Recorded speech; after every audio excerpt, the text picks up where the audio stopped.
On today's episode of Scientific Healing, you're going to hear. Personal brand strategy and speaker training. Here is today's scientific healing tip.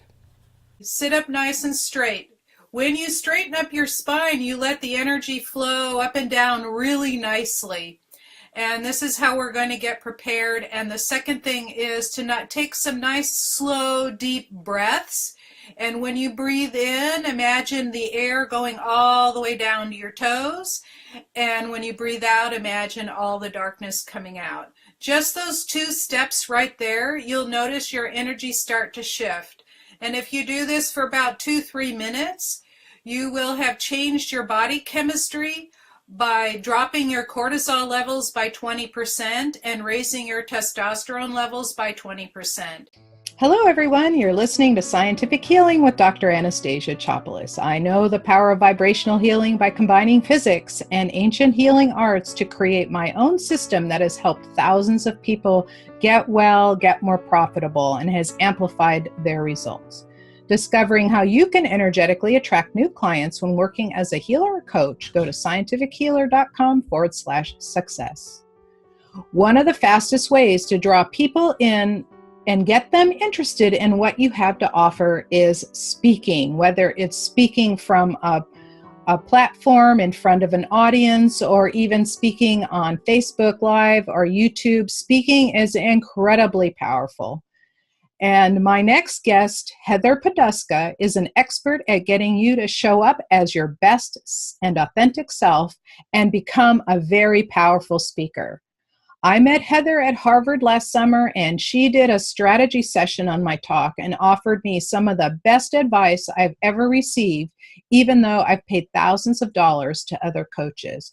So listen in, people. This is really awesome stuff.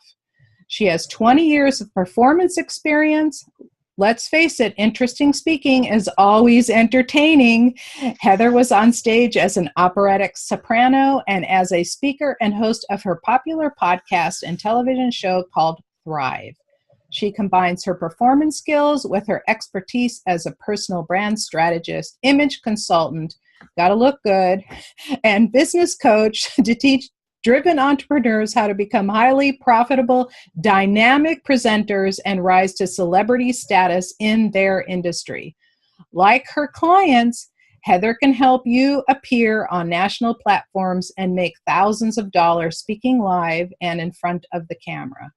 What I love about Heather is that her greatest love and desire is helping entrepreneurs, including healers and coaches, get to the core of who they want to be and giving them tools to express themselves powerfully and authentically. And without further ado, let me welcome Heather to the show. Welcome, Heather. I'm so glad you're here to speak to my audience.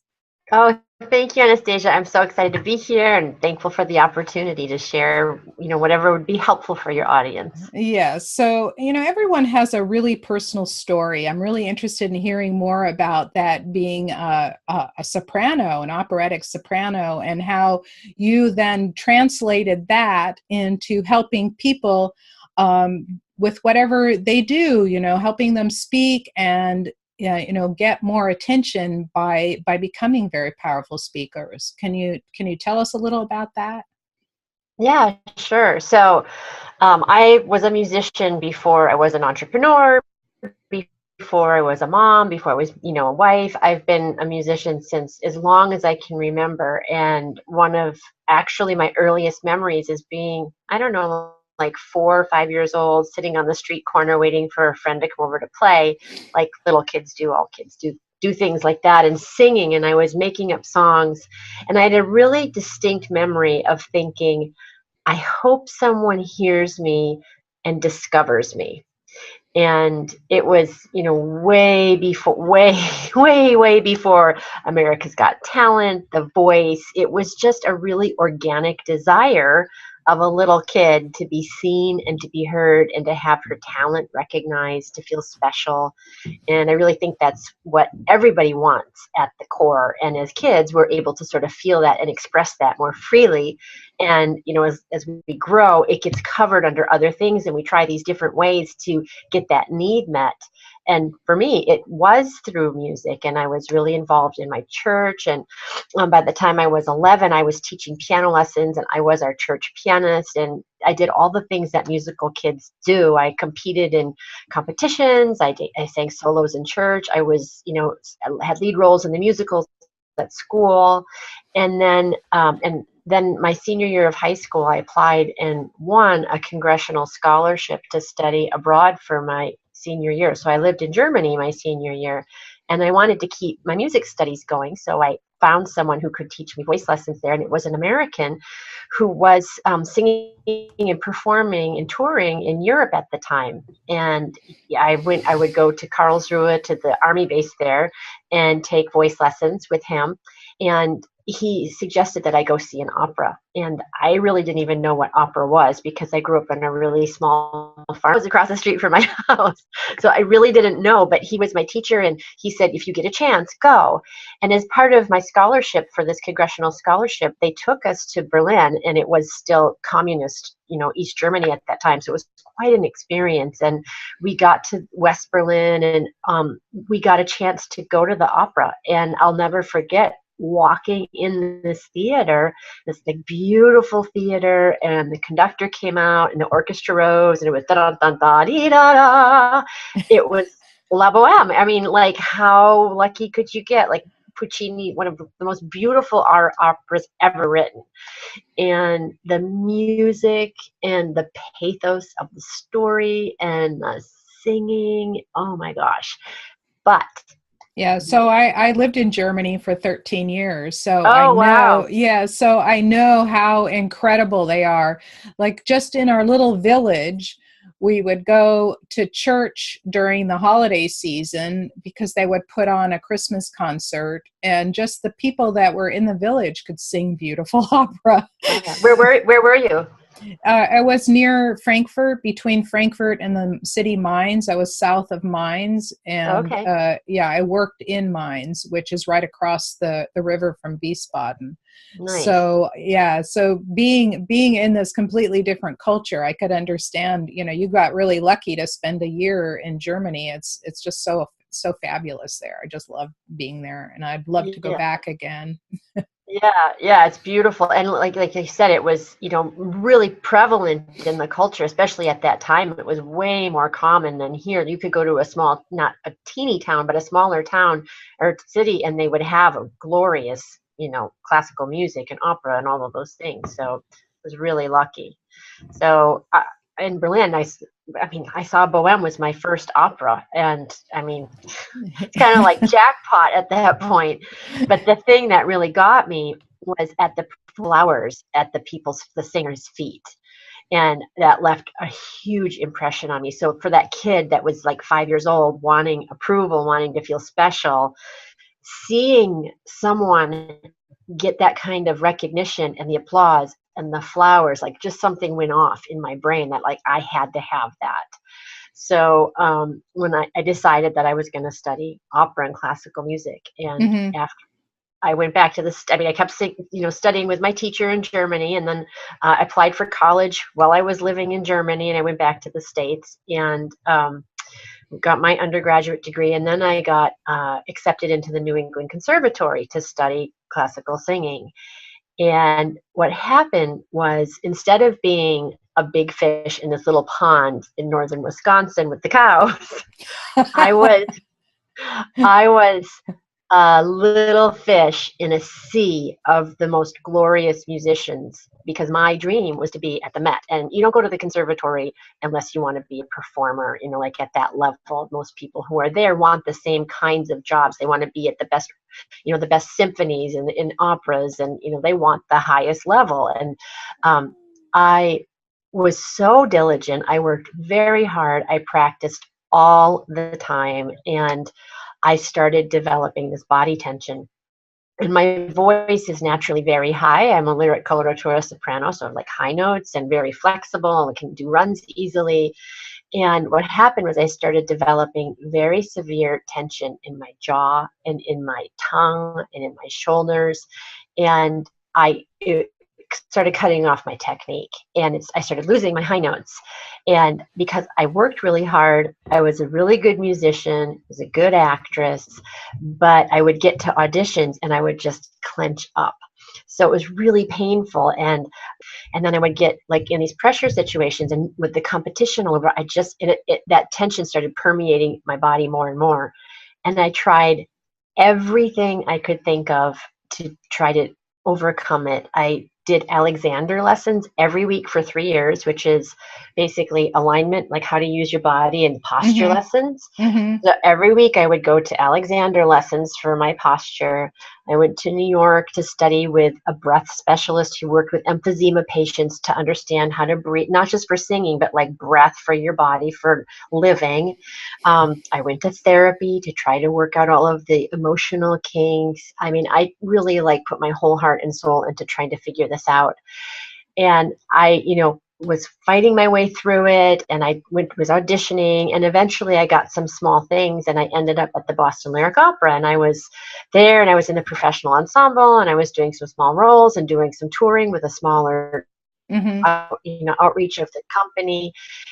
But after 5 or 6 years, I was still in the chorus, the professional chorus. And I will never forget the moment that I knew that I was done, because I was in the Schubert Theater in Boston, and the director had staged me so that I was sitting on the lip of the stage facing away from the house, away from the audience, towards upstage. And the orchestra was playing behind me. The house was full. There were like 1,500 people, maybe more, in the audience. And it was magic flute, and the lead soprano was standing right in front of me, singing over the top of my head. And I knew I was done. I was like, what am I doing here? I'm watching someone else live my dream. Like my back, no one can see me. My back is to the audience. I'm on the floor. And I remember thinking, this feels like torture, like sitting here to have someone sing over the top of my head, knowing that I still was struggling so much. So I had poured my whole life into it. I was, all of my resources, my soul, my passion, my intellect. I went to Italy to study Italian. I mean, it was my life. And I don't have any regrets about that, because I gave it my all, as much as I could. But at that moment, it was my come to Jesus moment. And I was like, I'm done. I don't know what else I can do. So I left thinking, I must be good at something. But I had been a musician my whole life. That's all I knew. So I remember paging through the Boston Globe one Sunday, and I saw an ad for a career counselor, and I called her and had some sessions, and I said, I don't know what I can do, but I feel like I must have something to offer. And my whole process of trying to sort of battle with this tension, I had been in therapy, and I'd started a lot of self-development research, because I was really trying to understand my body and how all these things were connected. And so in other words, you got to learn all of the ways to help people, because you went and got all the help that you needed for yourself. Exactly. So really all this whole experience was this huge amount of training. So now you can help other people get over the stage fright, be their best self, put their best voice forward, perform at a much higher level than they would otherwise. Right. Yeah. And when I went to the career counselor first, we came up with some assessments, and I did image consulting, and I got certified as an image consultant, because I'd always had to dress for the stage and for auditions. I knew how to do that. I knew how to put the look together, because you have to stand out visually too when you're on stage and competing for roles. So I did that. It wasn't quite, I was like, I think there's something more I want. So I went back, and when she told me about personal branding, I was like, well, this is it, because it checked all the boxes, like helping people find their voice, helping people connect with their audience, helping them tell a really compelling story and look the part and engage with their audience. So once I figured that out, and I got certified as a personal brand strategist, then it was just, moving forward from there. And of course, lots of entrepreneurial training and marketing things since then. But I think, like you said, Anastasia, the thing that it really helped me, the whole experience, I think, gave me a very, very deep empathy for people who are trying to find their voice. I was trying to find my voice physically. And through the process of working with clients, it helped me find my deeper voice. As I was serving, as I showed up to serve other people, I understood what voice meant at a much different level. Yeah, so And this whole story actually now demonstrates exactly what you do for people is, so when someone comes to you, like what's an ideal client? Like when somebody comes to you, what is it that they're looking for? well, I think at this point, because it's changed since when I first started, but an ideal client for me is someone who has something to say, and they're at a point in their career. They probably have a business. They're generating money. They've worked in their business and they have some level of success, but now they really have something to say, and they want to take their message to a bigger audience, and they need help. Understanding how their story connects to their business and creating a platform that's clear and authentic to who they are, and Mm-hmm. understand what their story is, how to tell their story so that it it demonstrates the value that they bring and connects with their audience in an emotional way. So it's both pieces. It's telling their story, and I think that's some of what you and I talked about, like telling your story, but also you're running a business. So how is that story illuminating what you do and why you do it and the value that you bring to your audience?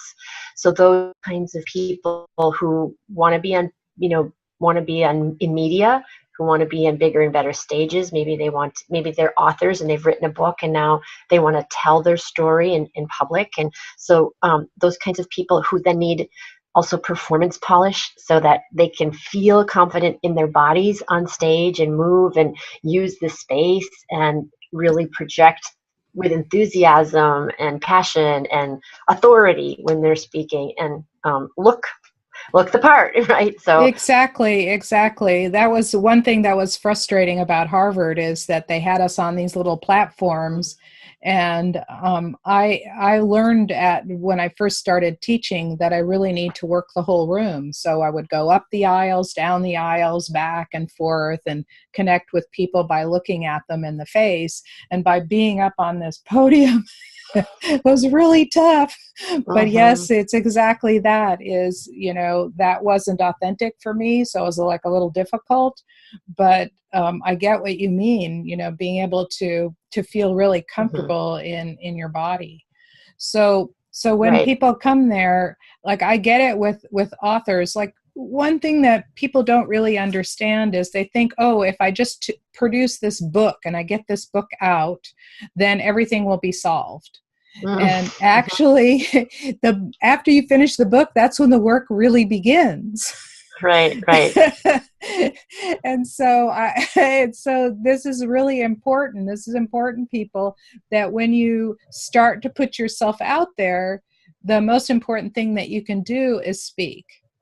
Whether it's absolutely right, is speaking on Facebook Live, do it regularly, speaking on YouTube, going out, maybe creating a meetup or going to a meetup and, connecting with people, or giving a talk at a local event or even a big event. Like I just sponsored an event last October and I got 10 minutes on stage, which was just awesome. I love doing it. And that I got to pace. So getting that book out there. So what's a typical result or outcome that when someone comes to you, what do they find? What do they develop? Well, I think it depends on, there are sort of 4 areas where I focus, and it depends on what somebody needs at that time. So the basis is the messaging. Like, do you have a platform? Do you have a point of view? What is it that you're trying to create? What is your mission, right? What transformation are you trying to create in the world? And how do you want to communicate that? So that's one piece. And then, is there a profit strategy around that? You have your message, but do you have the business model behind that? So what's the sell? What's the ask that you're using? So most people, it depends on where they are in their business. If someone is just starting that process of getting, onto the stage, they might need messaging help, or they might need help with the profit strategy. But but there might be people who are out there performing or speaking, who want to be speaking authors. They have a talk, but they need that performance quality, because the performance quality is what makes or breaks sales, and it's what grabs. I mean, that's why we go to movies. That's why we we go back, because it's an experience to, you're taken on this emotional journey. So for someone to stand on stage and be able to tell their story in a really authentic way, so that it still feels like it's their story, they have ownership of it, but they can tell their story in a way that's emotionally engaging and demonstrate their expertise and authority at the same time. So that performance piece, and getting grounded in your body and exuding the kind of charisma that that energy that you need. I have chills talking about it, because it has to come through your body. It does. It does. Yeah.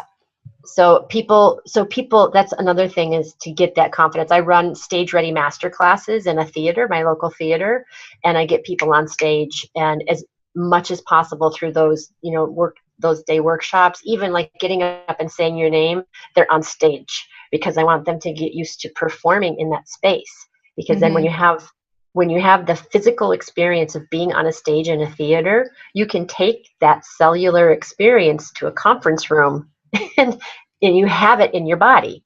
So I completely agree that emotional connection is so important.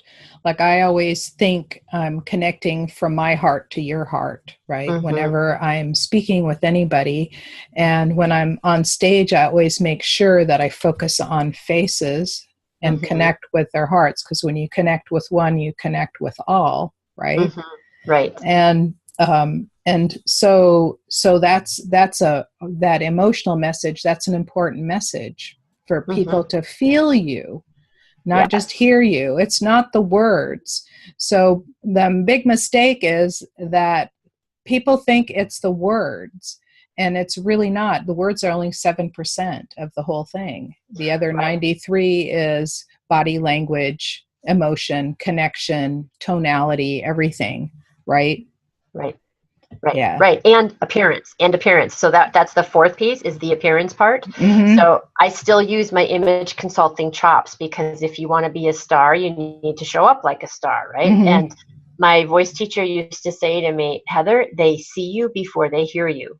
So you could have the most glorious high note in the world, but if you walk out on a stage and you don't look like someone who's going to do that, even if you perform well, you're starting at a disadvantage, as opposed to like showing up in the package that reads, I'm it. You can relax. I'm here. I've got what you want. And having that communicate your brand and your vibe and your personality and your expertise. So all those pieces have to work together: the message, the authority, the body, the performance, and the look. And I know some people get kind of like, they don't want to be fake or, over glam. You don't have to be over glam. No, you need to be yourself. I mean, like at Harvard, there were all sizes and shapes, but you need to show up as the best version of you, and understand that there's the you that goes to the grocery store and the dump, and then there's the you that shows up on the stage, and it's still you, but you're playing a different role, and it's a different costume, right?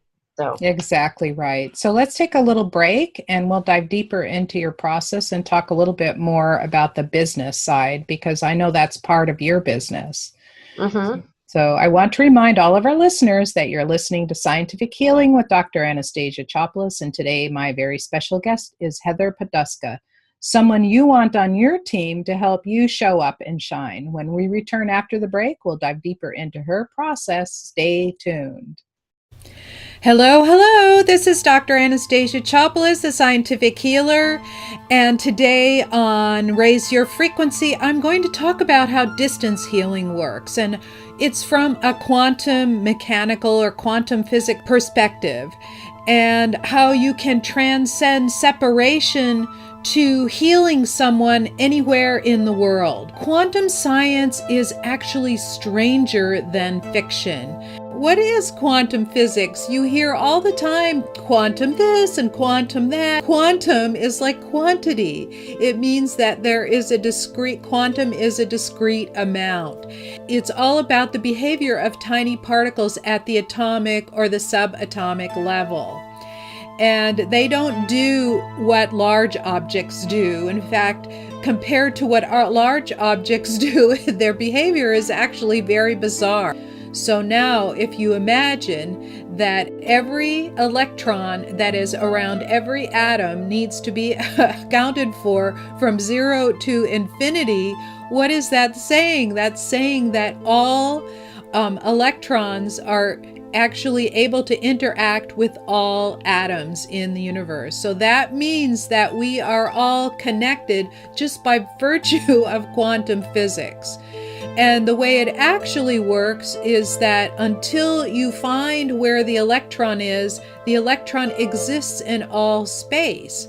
It is actually a waveform that continues in all space. So now you have this electron that's this waveform that occupies all space or is infinite. So that means that every particle is connected to every other particle and everything is connected all the time.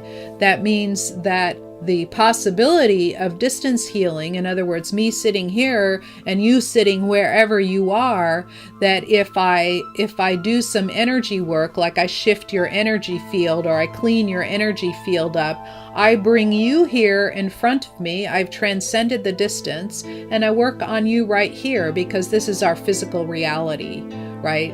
So science actually shows you how energy healing can work at a distance. So what I've talked about today are two things. One is that we're all connected, and two, quantum physics tells us that we can transcend distance in an instant. In other words, you can be here and show up over here in an instant, right? In the energy world. But what I want to tell you is that you all, because this is reality for all of us, you all can do the same things. You know that you're connected to everyone. You know that you can transcend distance and that you can heal yourself, and you can also heal your family members, your friends, your clients. Everybody has this ability to heal. And what I'd like to do is I've reserved time on my calendar to have a conversation because I'm opening up a comprehensive, full-blown healing program for you to be able to do all of this on your own. And I have, because I'm a scientist, I've created a series of protocols to be able to, for you to connect and do all of those things that I can do. I've taught other people to do these things like processes in healing cancer, processes in helping people have more energy, get more sleep, heal chronic diseases. All of these things, I've helped them actually do this for other people, and the results are very rapid. So I have taught little courses like this before, but this is now a more comprehensive course, and based on the results from the other courses, I have developed a brand new program. There's a link for scheduling an appointment with me right there. So when you're ready to work with me or to speak with me about this, I'm happy to connect with you. Welcome back. You're listening to Scientific Healing with Dr. Anastasia Chopelas. You can discover more about scientific healing and the deceptively simple processes that are powerful for interacting with others positively and effectively. Go to scientifichealer.com/success to learn how to be energetically attractive to others and magnetically attract people to you. Before the break, we were talking to Heather Poduska about how you show up publicly and how she can help you in 4 powerful ways. Let's dive deeper into her process. Welcome back, Heather. This has been a totally awesome show. I'm really excited to talk about some more things. Like what I'd like to hear now is, so you've gotten some, getting people to show up. So tell us about a case or two where you took somebody and completely transformed them. Okay, cool. my client who she came to me, and she had been in PR and knew journal. She was a journalist and in PR. She was a great writer, and she was launching her business, helping other people unearth their story. So she was helping people with their story and helping with their marketing. She was really smart and knew how to write, and she was doing all the things that you are told to do when you're building your entrepreneurial business. She was blogging. She had an email list, so she was mailing her list, and she had started doing, I think, some video, but she wasn't getting the traction. Like, she wasn't getting the response. And we worked together. You know, when I work with people, it's an intimate process because your story is personal. And we worked together for a while, and we talked about what her story was, and I kind of had a sense that there was a deeper level. And as we worked, the story came with some trauma and some abuse, and she finally got to the point where she was comfortable on her own, of her own volition to share her story. So we really worked to get to that level. Like, if that was the story she wanted to take ownership of, to tell it and to use it in her business. And she sent an email to her list that had been sort of unresponsive. And she sent one email. She told her story in that email, and she made $7,800 from that email, from telling her story. Wow.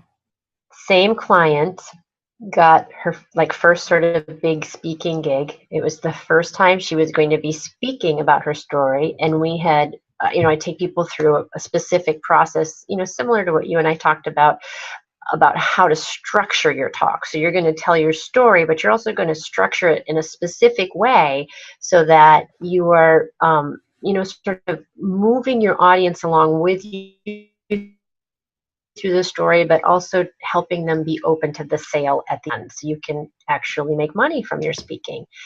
And so we'd worked on that. We worked on her story, getting her comfortable. She'd done my Stage Ready Masterclass, so she'd had some practice on stage. And she got to the talk, and it was the first time she was telling her story. She got to the conference room, and she was in the middle of her talk. The lights went out in the conference room. The hotel had lost power. They had to evacuate the room, and she had to go back into the room and, kind of finish up her talk.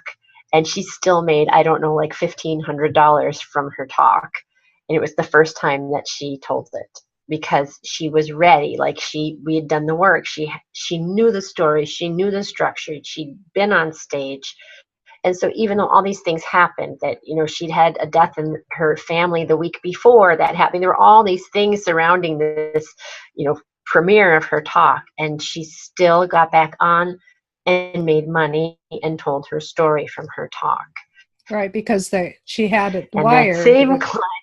Yeah, wired and confident, and she had it all up here, and it was coming from here, and that's what made the difference, right? Yes. And so then the same client came back again. So we worked like lots of different times, and she came back for like a makeover, an image work together.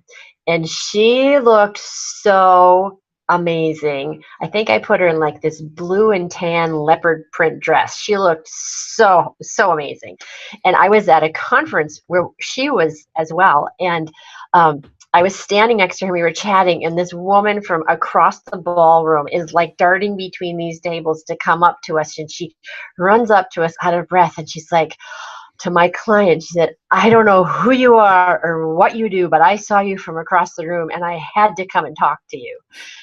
It just, like, she just drew it. And some people don't like this word, but I like the word groom. Like, I feel like I groom stars.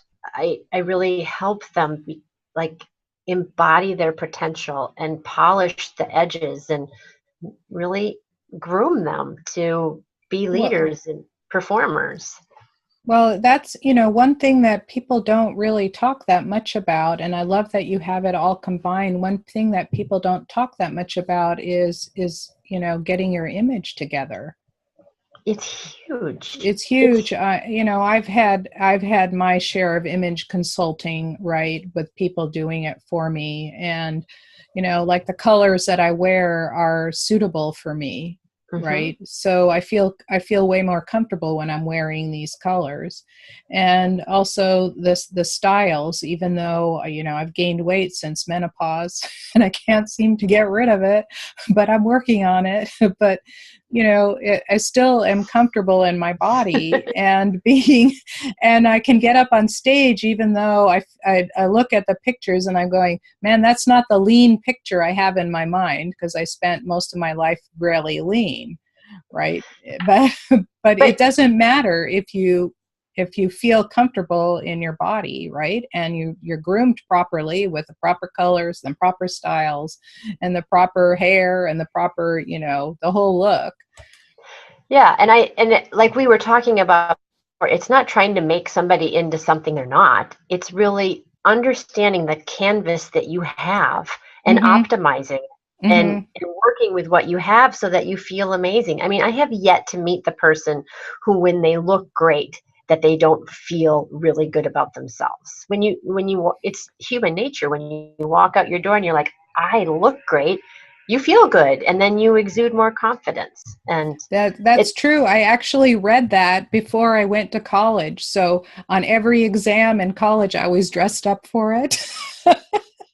Because I felt really good, and I'm going, that's so good. funny. They have, yes, of course. It's so funny at my kids' schools, I think at the middle school for sure. I don't know about the high school, but they have Dress for Success days. And if you dress on the day that you dress for success, you get an extra point on your test. Awesome. Yeah. So that's I think one of your top tips is to get an image makeover, because you'll feel way more confident, right?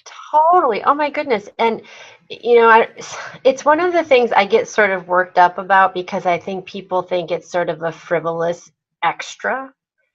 But when you understand what colors look good on you, how to dress the shape that you have, what styles you like, you save so much time. You walk into a store and you're like, I'll try on that, and that. I know it's going to work. Yes, exactly right. It saves you time. It saves you money. But much. It's just. Yeah, but let's look at it because I deal with energy. Let's look at it from an energetic standpoint. Yeah. So if you wear something that's not suitable for you, it's like putting a filter in front of you and blocking the view to people to be able to see who you authentically are. And as soon as you dress in your own way and your own style that matches you and makes you feel good, you start shining. And now people can see your heart. They can see who you are. They can see your energy. And that is the more important reason. Not only will you look polished and people know that you are that part, but you'll also feel that part, and people will be able to feel that, and they'll feel that integrity that's coming out of you, that's who you are. I love that. So can I ask you a question about that? Of course. So what do you think it is that gets in the way of people? What do you think it is that people put that veil up and don't about? Well, there's a number of causes to putting up this fog around people. One is fear of being seen and fear of being discovered because they think they're a fraud. So that's the most common. But another one is a lot of people have had damaged or dysfunctional relationships. And those relationships, when you still have that old energetic emotional baggage from those old relationships, it kind of puts a filter over you and it colors who you are. Because it's not who you are, it's what's hanging around in your field. So for example, I was married to a very, very angry, verbally abusive man who was also an alcoholic. And until I cleared it, I seemed to be attracting more of the same. It's like that's how they saw me because I had that in my field. And then when I released it, I started getting calmer types because I did the healing on myself. I started getting calmer types. And now my now husband is a very calm and easygoing guy.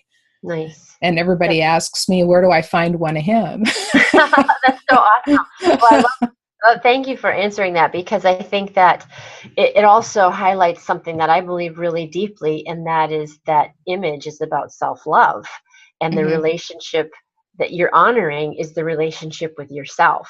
Hmm. And when you dress what you really feel, that is an act of self-love, and Hmm. that shines out. And the other Hmm. thing I was going to say about that is sometimes with image, especially, sometimes and maybe you have a different viewpoint about this, but sometimes healing comes from the inside out. Like you work on the inside and that gets reflected out. Well, But I that's also, all. It's always the case because well, illness comes from the outside in, but and wellness comes from the inside out. image, it's from the outside in, because when you see how you can look, you start to believe what you see in the mirror, Hmm. and it feeds the inside. So that's one. I don't know how you feel about that as an energy person, but that I feel like sometimes because I've seen it with clients, like once they see themselves and they're like, then they really own it and believe it, which if they hadn't, it might not have been as easy to feel that. Yeah, So but they're willing to allow you to see who they are, and you help them put together. So they're already in that place of being willing. So that is really coming, the healing is coming from the inside out. Oh, you see me as differently? Well, then show me. And mm, then when they see it, they go, yes. So it's like subtle, but there's a difference there. Because if they weren't willing to change anything, no, I don't want to see that. I don't want to see that. No, I don't like it. No, no, no. I was just watching a business show where, the mentor in the business, running the business show, was trying to help someone. He knew that there was a multi-million-dollar potential for that business, was trying to help them see it. And she kept going, no, no, no, I don't like that label. I don't want that. I don't want this fragrance is off. And so she wasn't willing. She was too afraid. mm, Where there are other business owners that particular mentor finds, and they're going, yeah, that sounds awesome. And they end up being partners. He ends up partnering with that business, and the business is, into the multiple seven figures. wow, wow, that's So, amazing. right. So there is that difference. Well, I And would say, this, yeah. I was gonna So, say, you just helped me identify like another aspect of an ideal client. It's someone who's ready, mhm. right? Someone who's ready, and that, I think that's really important, and maybe important for everybody's work. Like the client needs to be ready. Exactly. So a lot of people that are listening, many of them have fledgling businesses, and 95% of the businesses in the U.S. fail, Hmm. and you are successful in business. So what is it? I know that passion drives us, but there's a lot more. Developing a know-how and a knack for being able to earn a living from your passion. So what makes you different than other people? Like what drives you and keeps you in business? Well, I mean, first of all, I've had my ups and downs as well, but I think that for me, like wanting to fulfill my own potential is what Hmm. keeps me going. And um, I think even more, I don't want to like tell the universe I don't want money, because I want money. Like I want abundance. But I think for me, that's even a bigger driver, is that drive to fulfill my potential. And I know there's more there. And I think that's at some level true for everyone, that we're all creators, and that we can, when we're creating and giving energy, it feels so good. And I think that's why entrepreneurship is so seductive, because it gives the chance to have that unique giving of energy, and fulfilling our potential. But I'm not like, I'm not against a side hustle. If you need a side hustle to keep your dream alive, go for it, because there's no shame in that. So Well, and a lot of, so you just spoke to something that a lot of people feel icky about. It's like, oh, I don't want to admit that I want to earn money. But the thing is that it creates a flow. So when somebody right, pays you, they're allowed to receive. And if they don't pay you, then they never receive it. right. And Right. Yeah, I've done some work around money recently. I've been doing some training with someone, and some, like, to up my belief system around money. And one of the things that's been really helpful for me is thinking about money as an entity with which I have a real relationship. And what kind of a relationship do I want to have? You know, e- am I open to the love that money wants to give me? Am I a good receiver?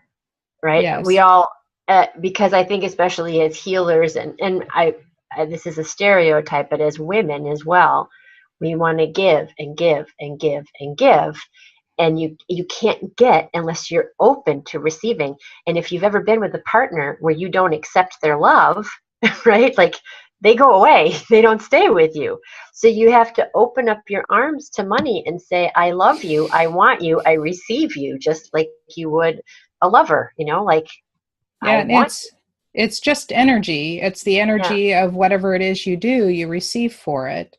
That's a lesson that I want to teach a lot of healers and people who receive healing. Like, some people say, well, you should do this for me for free because I'll be forever grateful. And I said, well, I can't pay my mortgage with gratitude. Right. Number one. And number two, the healings just don't land for people that don't pay me. They just don't land. They don't work.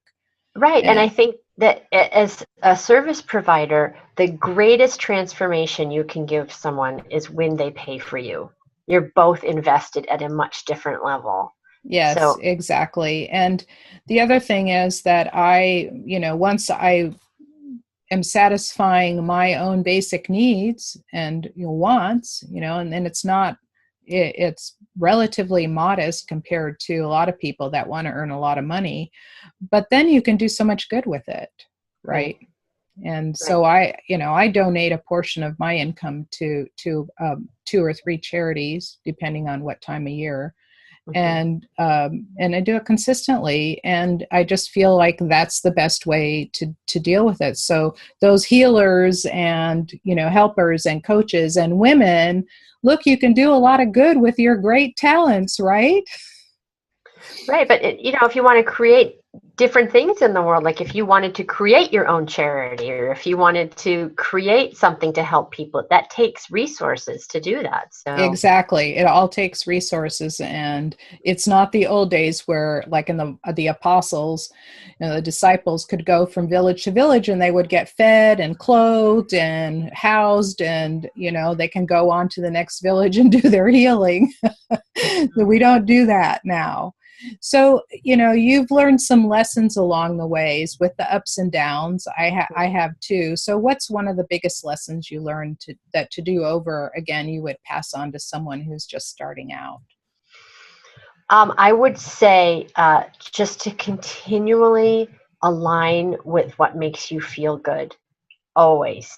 Because when you do that, and you're the energy person, when you do that, this is what I've learned, when you really tune in to what makes you feel good, you have more energy, you have more magnetism. I mean, when when I do things I really love and I'm really excited about, magical things happen. Like, I went through a phase a few months ago where people from Facebook were sending me things, like someone on my list sent me two, like, sort of antique opera books, for out of the blue, Wow. just yeah, just because I was in that zone of really, aligned with what was making me feel good. And I will say one other thing.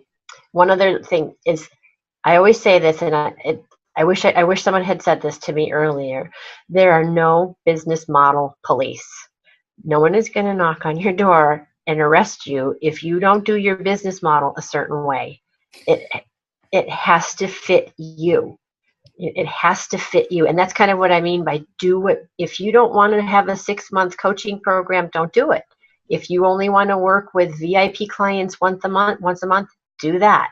Like, do what makes you happy in your business, because it's hard enough with all it, like, like we were talking about before the interview. I had a tech issue I had to take care of before we hopped back on the interview tonight, and that's not what I like doing. So there are enough difficulties in the running of your business that you really need that energy to keep focused on the things within your business that light you up, that make you feel powerful, that make you feel excited, that make you feel like you have significance. And it's then things will And flow. right. And there's a real good energetic reason for doing that, is that the low energy emotions, which is shame, guilt, anger, worry, stress, anxiety, all those things that when you wallow in those, it just lowers your frequency. It's like dimming the light bulb. And Right. there's actual measurements of energy fields that show that. And when you're in that happy, joyous place, it's like turning on the 1,000-watt light bulb, and everybody can feel you and see you. And that's what makes you attractive, right? Right. And I think It's, that's the secret. I mean, I think that's the secret. mhm. I really do. It's what keeps you going. Yeah, Is and you have a free gift at your website, and I it's do. called 7 Steps to Become an Industry Star. So tell us a little bit about that, and we'll talk about how people can claim it today. Yeah.